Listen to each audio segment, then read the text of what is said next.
6살짜리 지혜로운 딸을 두고 있는 부부가 있었습니다.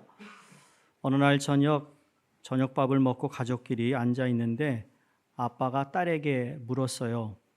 너는 엄마가 좋니? 아빠가 좋니? 너무 많이 들어보셨죠? 서슴없이 이 딸이 아빠 그랬대요.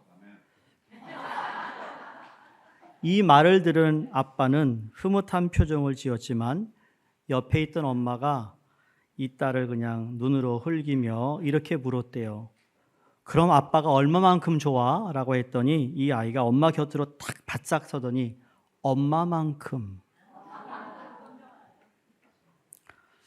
또 하나 이야기가 있어요. 지혜롭게 살기로 유명한 어떤 시골 할머니가 서울에 있는 아들 집에 올라왔습니다.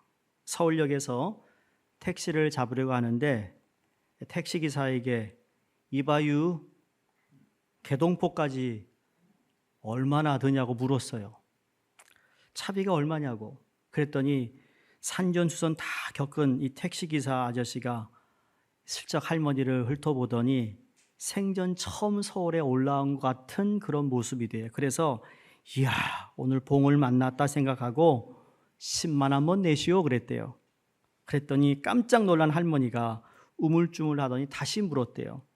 그럼 내 짐은 얼마요? 물었더니 택시기사는 인심을 쓰는 것처럼 시원하게 답하기로 아유 그야 짐은 당연히 무료입니다.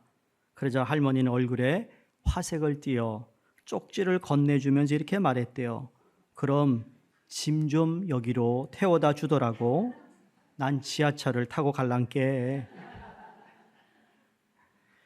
이 어린 딸의 이야기와 이 할머니의 이야기에 이런 동일한 이 같은 점을 하나 찾을 수 있다면 그 순간, 짧은 순간이지만 지혜를 활용할 줄 알았다라는 겁니다. 그런데 다른 점이 있어요. 상황을 예측하고 무엇이 자신에게 유리한지 판단하는 그 지혜는 있었는데 다른 점은 뭔가 하니까 할머니는 자신은 유익하지만 상대에게는 피해를 주는 판단을 내렸다는 것이고 이 어린 딸은 자기도 그렇고 엄마도 그렇고 아빠도 그렇고 모두에게 유익되는 판단을 내렸다라는 거죠. 같은 지혜인데 벌써 나만 위한 지혜의 활용이 아니라 모든 사람들이 함께 공감할 수 있는 유익을 줄 수 있는 지혜였다라는 것의 차이라는 거죠. 일반적으로 이 할머니의 지혜를 지혜라고 말하지 않습니다. 뭐라고 말하죠? 꽤 부린다, 꼼수 아니면 수작 같은 말로 표현합니다.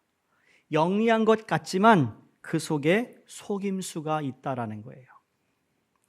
우리가 지금 보고 있는 에베소서가 기록되기 바로 440여 년 전에 살았던 철학자 중에 아리스토텔레스가 있습니다.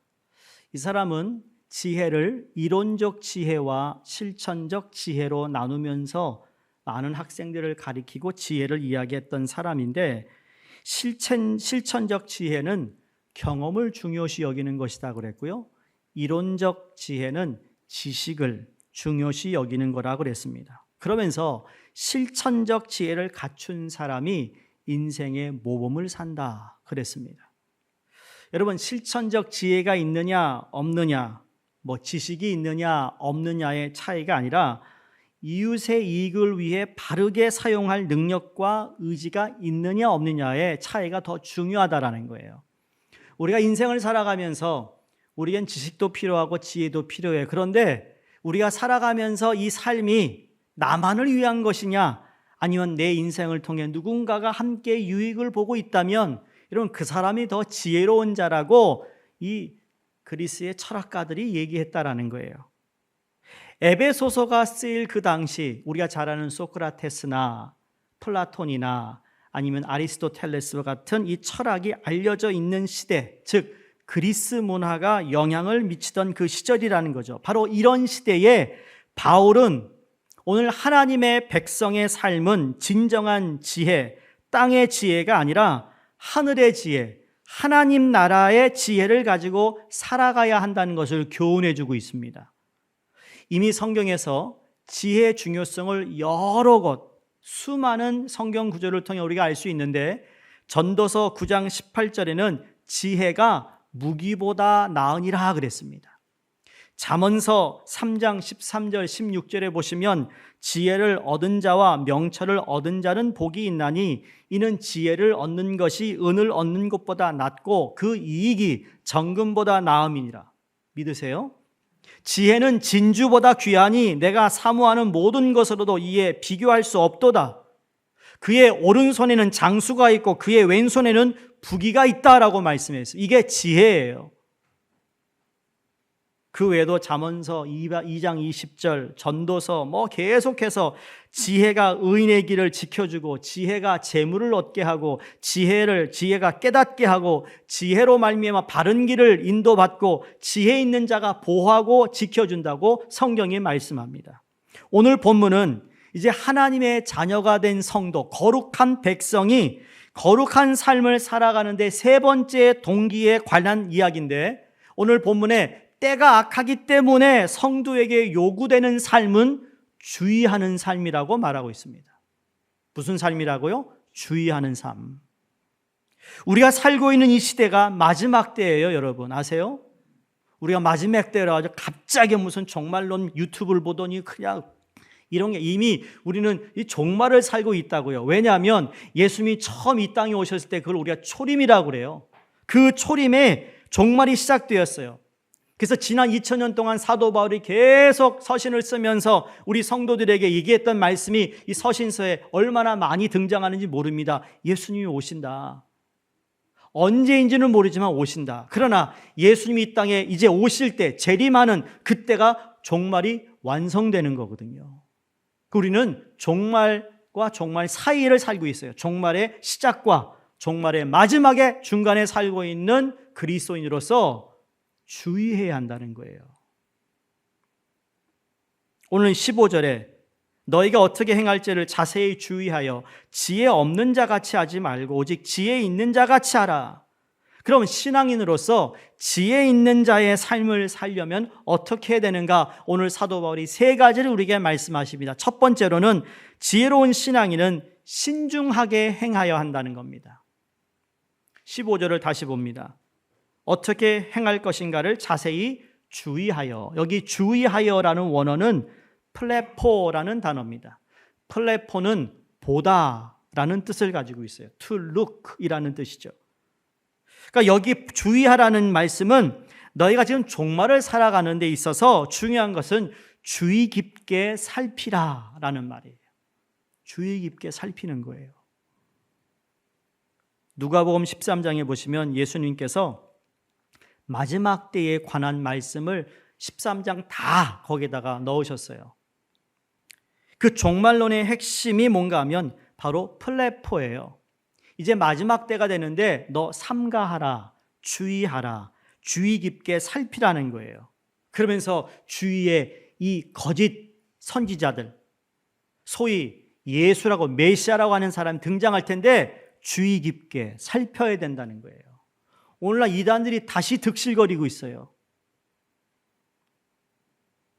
한국이나 미국이나. 종말에 대한 가르침의 핵심은요, 주의하는 것입니다. 그러므로 종말 신앙을 한마디로 요약하면 주의하는 신앙이에요. 성도님들 주의하세요. 에? 모르거당 목사한테 물어봐요. 목사님 이분 설교 들어도 되냐고. 괜히 잘못 들어가지고 말이에요. 이상한 거 들어가가지고. 오늘날 엉뚱하게 신앙생활 하는 사람들이 많아요. 왜? 주의하지 않기 때문입니다. 그러면 종말 신앙인 주의하는 이 신앙은 우리의 성도로서 무엇을 주의해야 하는가? 오늘 어떻게 행할지를 주의하라고 보고 있습니다. 어떻게 행할지. 에베소 5장 11절에 이미 우리가 읽었던 말씀 가운데 너희는 열매 없는 어둠의 일에 참여하지 말고 그랬습니다. 어둠의 일에 참여하지 말라. 여러분 어떻게 행해야 될지 잘 아시나요? 한 주간 여러분 어떻게 행하셨나요? 우리 자신에게 물어야 됩니다. 내가 어떻게 행했는가를 생각하면 함부로 다른 사람을 판단하고 다른 사람을 욕하고 다른 사람에게 정죄하면 안 되는 거예요. 우리 신앙인의 목사인 저도 그렇죠. 하나님 말씀을 통해 내가, 그렇죠? 누구에게 내가 지적을 받는 목사가 되면 참 부끄러운 거예요. 목사가 그러면 되겠냐고, 그러면 안 됩니다. 뭐 이런 얘기를 들으면 얼마나 정말 부끄러울까, 그렇죠? 근데 이건 목사뿐만 아니라 교회를 다니고 성도로서의 삶을 살아가는데 누가 책망할 것이 없어야 됩니다. 말씀을 통해 내가 책망을 받고 교훈을 받고 의로 살아야 할 것이 무엇인지를 깨달아 살아가면 그런 사람들이 책망해도 뭐 책망한다고 말하겠지만 우리는 다 죄인이라는 거죠. 나를 되돌아보지 않고 함부로 누구 이렇다 저렇다 말하지 말라는 거예요. 그게 어떻게 행할지를 주의하라는 거죠. 그래서 행하라, 페레파테오라는 원어인데 이것은 영어 성경에 두 가지로 의미로 기록되어 있습니다. 페레파테오는 한 가지는 to walk, 걷다. 두 번째로는 to live, 살아가다 의미예요. 갈라디아서 5장 16절에 우리가 어떻게 살아야 되는지 아느냐? 내가 이르노니 너희는 성령을 쫓아 행하라. 이게 바로 페리파테오예요. 이거는 걸으라는 뜻이죠. 성령을 쫓아 행하라. 성령을 쫓아 걸어가라는 의미예요. 빌립보서 1장 27절에는 오직 너희는 그리스도 복음이 합당하게 생활하라. to live, 복음에 합당한 삶을 네가 살라. 이것이 똑같은 단어를 사용하고 있어요. 그래서 바로 행하라. 글로 걸어가고 그렇게 살아가라는 거죠. 성도는 성령과 더불어 페리파테오 하는 사람인 줄로 믿습니다. 성령과 더불어 가는 사람이에요. 성령과 더불어 걸어가고 살아가는 사람이 성도인 것이죠. 그러므로 성도는 복음을 쫓아 행하는 사람, 그 길을 걷는 사람, 그리고 생활하는 사람이라는 사실을 기억할 수 있기를 주의 이름으로 축원합니다. 그리고 사도 바울은 그러면서 지혜 있는 자와 지혜 없는 자를 명확하게 대조하고 있습니다. 세상에는 진짜 지혜 있는 자와 지혜 없는 자가 있어요. 지식과 지혜의 차이, 세상에서도 이 두 가지를 구별합니다. 여러분, 지식은 무엇이죠? 지식은 우리가 아는 대로 단순한 어떤 사실에 대한 축척을 말합니다. 지식이 많다, 많은 정보가 들어있는 거죠. 축척되어 있는 거예요. 근데 지혜는 그 축척된 지식을 잘 활용하는 판단력이 있는 것, 이게 지혜인 것이죠. 다시 말해 지혜란 지식을 삶의 실제적인 국면에 관계시키고 적용하는 능력인 것입니다. 여러분, 성경 말씀을 많이 알면 뭐해요? 이 말씀을 내 삶의 국면에 어떻게 적용하고 어떻게 살아갈 건가를, 그것을 내가 살지 못한다면 그 지식은 헛된 지식이라는 거예요. 여러분, 그런 분이 있죠. 말하다 보면 이 사람 모르는 게 없어. 경제면 경제, 정치면 경제, 정치, 사회 뭐 다 알아. 모르는 사람도 없네. 그런 사람 만나본 적 있어요? 아마 있을 거예요. 박식해요. 근데 그런 사람이 사람들과 관계가 안 좋아요. 사람들과 무난한 관계가 아니에요. 똑똑하면 뭐하냐고요? 지식을 가지고 함께 나눌 수 있는 뭔가 적용을 해야 되잖아요. 제가 이 말씀을 드리냐면, 여러분, 교회를 다니면 뭐해요? 교회를 말씀을 많이 알면 뭐해요? 근데 그 말씀이 내가 함께 신앙생활하는 성도와, 그것이 목장이 되었던 전도회가 되었던 사역이 되었던 아니면 그냥 보편적으로 살아가는 사람들과 관계성이 좋아야 되는 거 아니겠어요? 성도라면, 거룩한 백성이라면. 이걸 보더라도요, 저 사람이 그냥 머리로만 믿고 있구나, 아니구나라는 것을 알 수 있다라는 거예요. 대단한 과학자가 아니라도 알 수 있다라는 거죠. 지식은 있는데 지혜롭지 못한 사람들이 있어요. 후배 목사님인데 저기 어디 다른 서부에서 목회하는 분인데 이분은 카이스트 물리학 박사예요. 네? 목회를 시작했어요. 얼마나 똑똑해요. 근데 신학 박사 공부를 또 하고 있어요. 근데 교회에서 사임하고 나가요. 왜? 너무 똑똑하니까. 너무 똑똑해서 그런 건가? 지혜가 없는 거예요. 성도들과 관계가 안 좋은 거예요. 이건 뭐 목회자만 그런 거 아니잖아요. 혼자는 똑똑해. 사람들과의 관계가 만약에 안 좋다면 사람들에게 문제가 아니라는 거예요. 지혜가 부족한 것이겠죠. 근데 지식은 좀 부족한 것 같아도 삶에 지혜가 있는 분들이 있어요. 삶의 모든 국면에 가지고 있는 지식을 관계시키고 그리고 적용하는 사람이 지혜 있는 자라는 겁니다. 어느 마을에 바보 소년이 살고 있었대요. 왜 이 소년이 바보인가 하면 사람들이 바보 소년을 매일 데려다가 놓고 바보 소년에게 50원짜리 주고 100원짜리 보여주면서 너 뭐 가질래? 그러니까 이 소년이 50원만 갖더래요. 매번 100원짜리 50원짜리 지나갈 때마다 야 일로 와 해가지고 너 뭐 가질래? 50원짜리 가져가니까 그래서 바보라고 그랬대요. 바보. 그 마을에 방문하는 사람이 있을 때마다 야 우리 마을에 그런 바보가 있다? 저기 지나가네? 야 일로 와봐. 그리고 50원짜리 100원짜리 놓고는 너 뭐 가질래? 했더니 여전히 계속 50원짜리만 가져가는 거예요. 그렇게 해서 시간이 많이 지났어요. 세월이 흘러서 이 마을에 알아주는 바보였던 이 소년이 마을에 제일 돈 많은 사람이 됐대요. 그래서 사람들이 찾아와서 이제는 바보라고 함부로 말을 못 하잖아요. 그래서 당신 어떻게 해서 부자가 됐습니까? 물었더니 이렇게 말하더래요. 사람들이 내가 50원짜리 잡으면 재미있다고 자꾸 시키지만 100원짜리 잡으면 더 이상 저보고 집으라고 하지 않을 것 같아서 일부러 50원짜리를 집었대요. 그래서 내가 지금 부자가 되었습니다. 50원짜리를 집었던 이 소년이 바보 같지만 실제로는 지혜로운 사람이었어요. 반대로 이 아이를 놀렸던 마을 사람들은 자기가 똑똑한지 알았는데 사실은 바보 짓을 한 것이죠.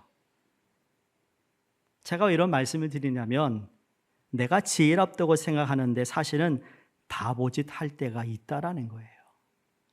나는 저 사람보다 똑똑하다고 생각하는데 바보짓 하고 있다고요. 그걸 뭐라 그러는지 아세요? 헛똑똑이. 헛똑똑이에요. 그러니까 우리가 누구인지 알아야 되는 거예요. 지혜 있는 자, 지혜 없는 자. 그런데 얼핏 보면 세상에서 말하는 지식과 지혜가 성경에서 말하는 지식과 지혜와 별 다름이 없는 것처럼 보입니다만 그렇지 않습니다. 성경적 지혜는요, 그러니까 지금 아까 제가 말씀드렸던 이 세상적 지혜와 지식은 상식인 거예요, 상식. 그냥 우리가 보편적으로 무슨 책을 읽지 않아도 알 수 있고 깨달을 수 있는 건데 성경의 지혜는 지혜의 출발이 달라요. 성경에서 말하는 지혜의 출발은 하나님을 믿는 데 있습니다. 시편 53편 1절에 어리석은 자는 그 마음에 이르기를 하나님이 없다 하도다. 이게 어리석은 자입니다. 다시 말해 어리석음의 근원은 뭘까요? 불신입니다. 믿지 못하는 거예요. 하나님 있는 걸 믿지 못하는 거죠. 가장 중요한 지식이 뭐냐면 잘 들으세요. 구원에 관한 지식이 가장 중요한 지식이에요.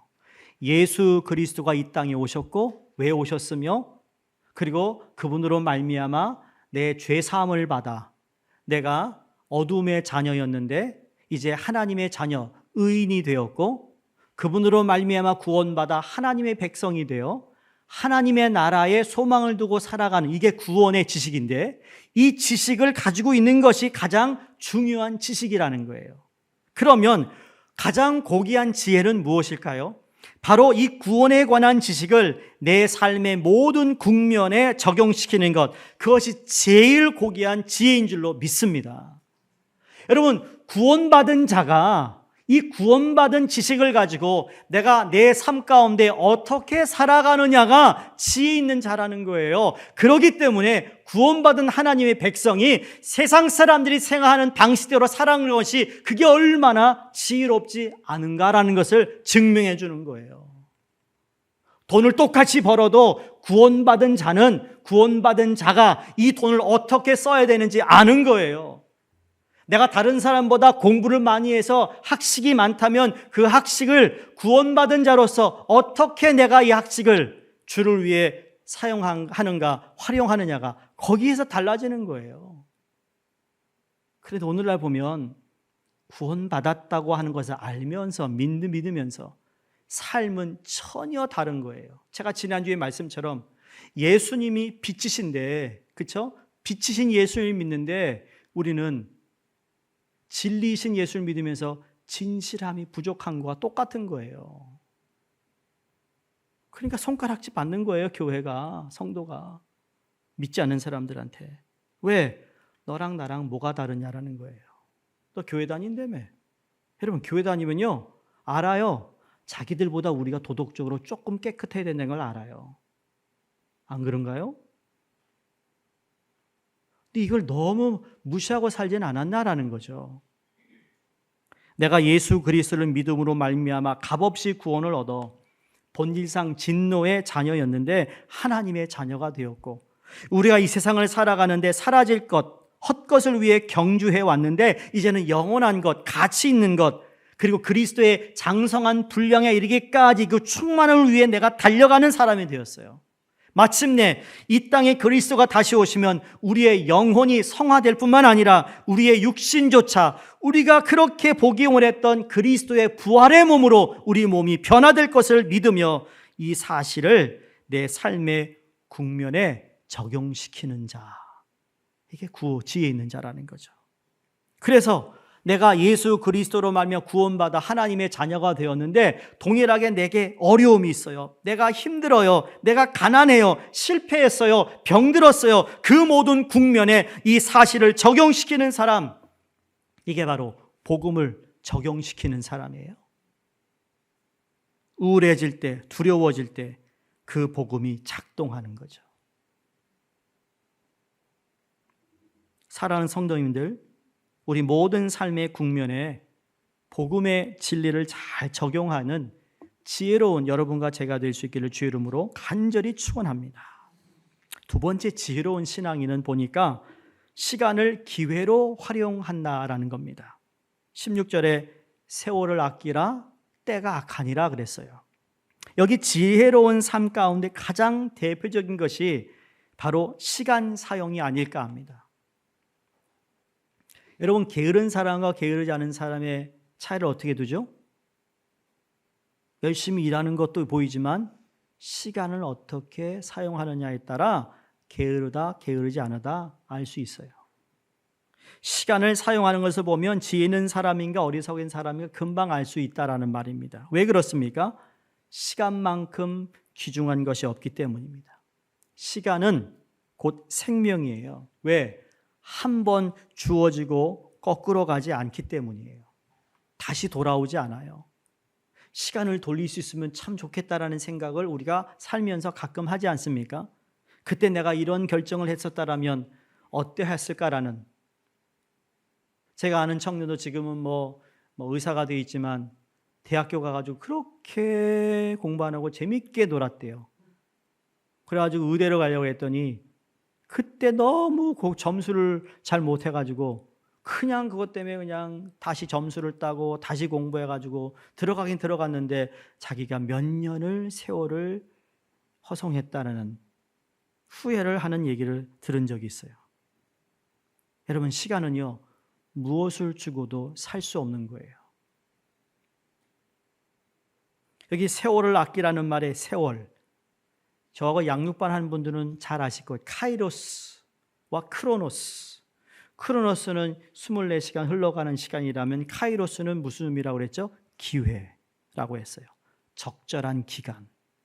그러니까 세월이라를 얘기할 때 너에게 주어진 시간, 기회, 적절한 기간을 아끼라는 말입니다. 근데 이 아끼라는 말이 또 참 이 원어를 보면 이 엑사고라조라는 이 단어가 그로부터 사들이다라는 뜻입니다. 기회를 네가 사들이라는 뜻이에요. 기회가 그냥 있는 것이 아니라 기회라고 했을 때 그걸 내가 잡을 수 있어야 된다는 거죠. 이걸 성경에서는 사도 바울이 갈라디아서 3장 13절에 속량하다라는 단어에서 바로 엑사고라조라는 동일한 단어를 사용합니다. 예수 그리스도가 우리를 위해 피를 흘리시고 우리를 사들이신 것이 속량한 거예요. 믿으세요? 속량했어요. 사들이신 거예요. 세월을 최대한 이용하라는 것이죠. 이유가 무엇인가? 때가 악하기 때문에. 때가 악하기 때문에. 하나님이 주신 기회를 잘 활용하지 못하도록 여러분 유혹하는 것이 얼마나 많습니까? 오늘 여러분이 9월달 바이블타임 여러분에게 드렸습니다. 이거 받을 때마다 해야지. 할 거야. 그런데 한 달이 엄청나게 빨리 가요. 9월 1일 했어. 2일도 잘했어. 그 다음 주 잘 가다가 아유 삐끗해서 미스했어. 그랬더니 어쩌면 열흘이 그냥 지나가 버리네. 그렇죠? 내가 여러분 마음속에 들어왔다 나온다니까. 근데 여러분이 기회, 말씀을 읽을 수 있는 기회, 여러분 forever 있을 것 같으세요? 여러분이 예배 드릴 수 있는 기회가 매 주일마다 있을 것 같다고 생각하세요? 아니요. 오늘도 내가 주님께 나와 예배 드릴 수 있는 은혜를 주신 것에 감사하며 예배 드리는 거예요. 오늘도 내가 하나님 말씀을 피고 읽을 수 있는, 내 눈으로 읽을 수 있다라는 기회 주신 것에 감사하며 읽는 거예요. 오늘 내가 눈 감고 하나님께 기도하면 하나님 내 기도를 들어주신다는 그 믿음을 가지고 그 시간을, 기회를 잡는 것, 이게 우리에게 필요한 거예요. 마냥 있는 거 아니에요.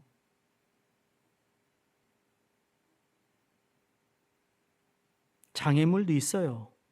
근데 지혜로운 자들은 악한 시대를 살지만 하나님께 주신 모든 기회를 최대한 사용하여 하나님의 뜻을 이루어드리는 자라는 사실을 잊지 마시기 바랍니다. 여기 계신 모든 사람, 지구상에 사는 모든 사람에게는 1년 365일이 있습니다. 시간으로 계산하면 8,760시간이 주어집니다. 그러나 그 결과는 다 다릅니다. 그 시간을 어떻게 활용하느냐에 따라 최고의 하루가 될 수도 있고 최악의 하루가 될 수도 있는 것이죠. 하루 어떻게 시간을 사용하는가를 보면 그 사람의 미래를 알 수 있습니다. 시간은 모든 사람에게 동일하게 주어졌어요. 그러나 그 시간을 어떻게 사용하느냐에 따라 인생은 달라지는 겁니다. 성경에 나오는 많은 인물들이 있습니다. 아브라함을 비롯해서 이삭, 요셉, 다윗, 모세, 오늘 서신서를 기록하고 있는 사도 바울, 이런 그분들을 통해 우리가 배우는 것이 무엇이죠? 하나님의 선택받은 종으로 쓰임받았다? 이런 그렇게만 보면 안 되는 거예요. 여기 성경에 나온 모든 인물 다 한결같이 위기가 있었어요. 근데 그 위기를 극복하고 하나님께 영광을 드렸고 뿐만 아니라 하나님의 뜻을 이 땅에 이루어드리는 삶을 살았어요. 한번 제가 나열해 볼까요?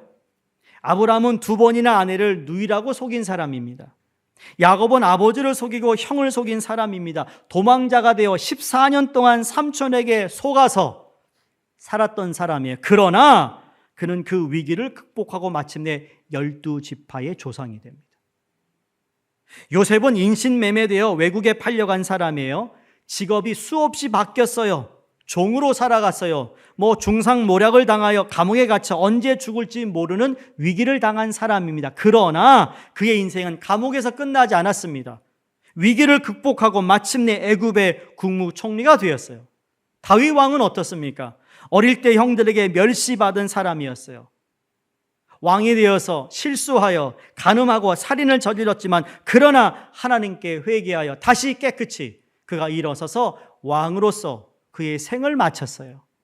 히스기야 왕은 질병으로 사형 선고를 받았지만 그것으로 인생이 끝나지 않았어요. 왜? 하나님께 회개하며 애통하며 기도했을 때 그의 삶을 연장시켜 주셨어요. 한나는 아이를 낳지 못했습니다. 매일 울었습니다. 기도했습니다.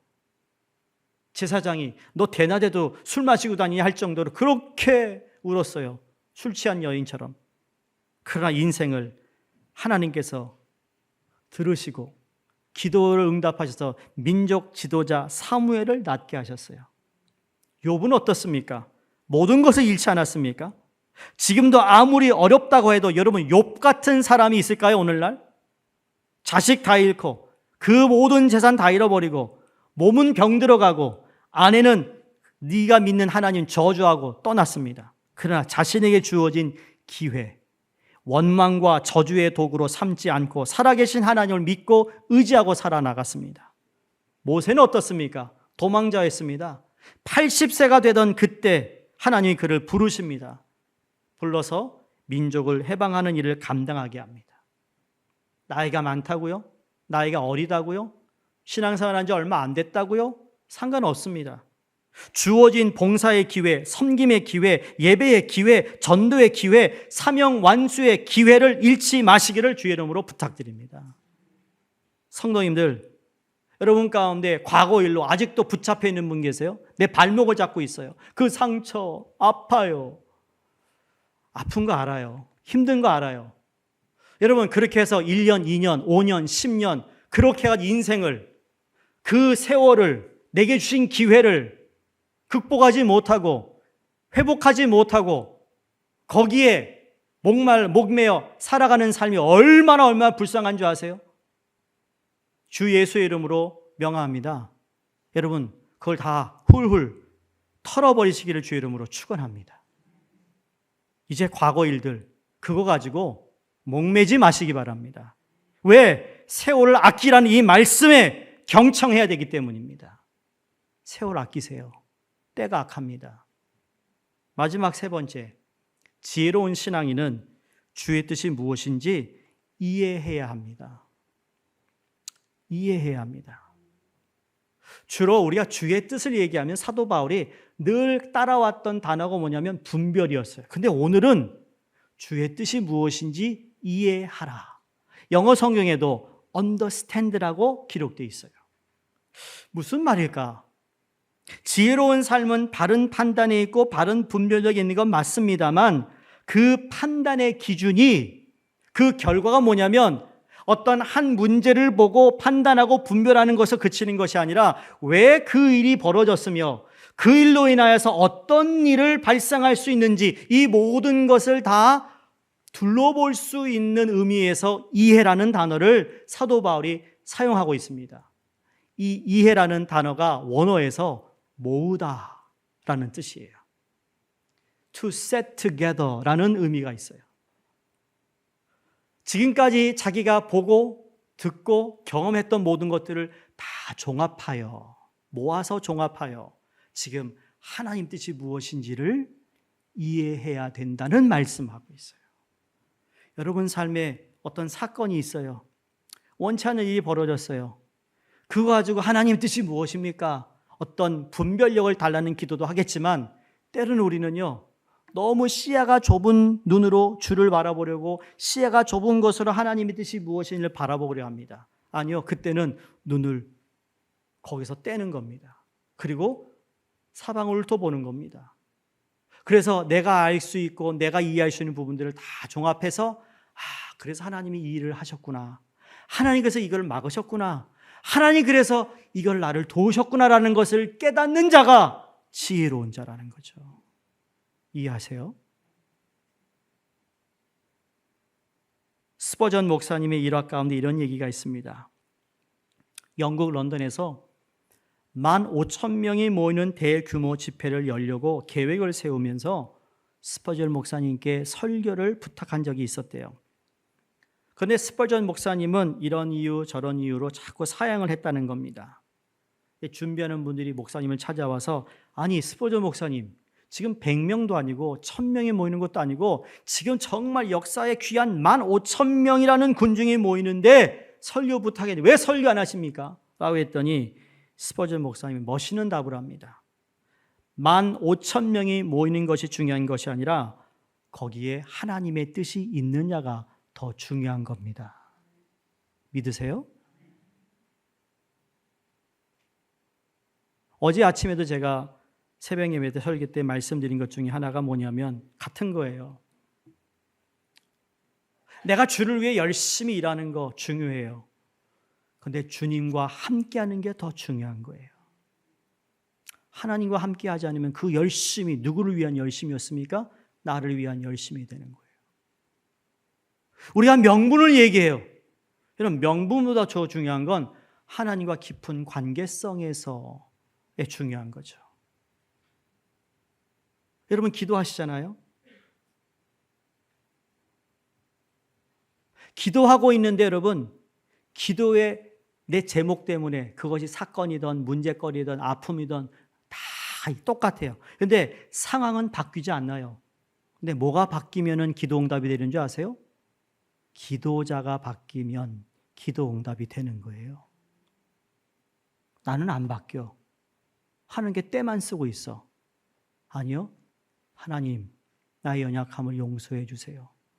믿음 없음을 용서해 주세요. 내가 이렇게 살았어요.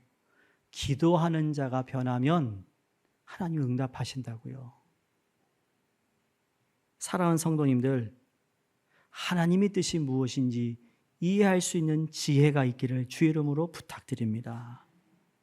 그래서 로마서 12장 2절에 사도 바울이 너희는 이 세대를 본받지 말고 오직 마음을 새롭게 함으로 변화를 받아 하나님의 선하시고 기뻐하시고 온전한 뜻이 무엇인지 분별하도록 하라라고 말씀하실 때 여러분 우리가 하나님이 선하다 하면 무슨 명분이 필요해요? 하면 되는 거예요. 하나님이 기뻐하시는 일이라면 여러분 누가 뭐라고 그래도 내가 하나님과 함께하는 일이라면 주님이 기뻐하시는 일이라면 하는 거 아니겠어요? 그리고 온전한 뜻이라는 것을 내가 분명히 분별했다면 그냥 하면 되는 겁니다.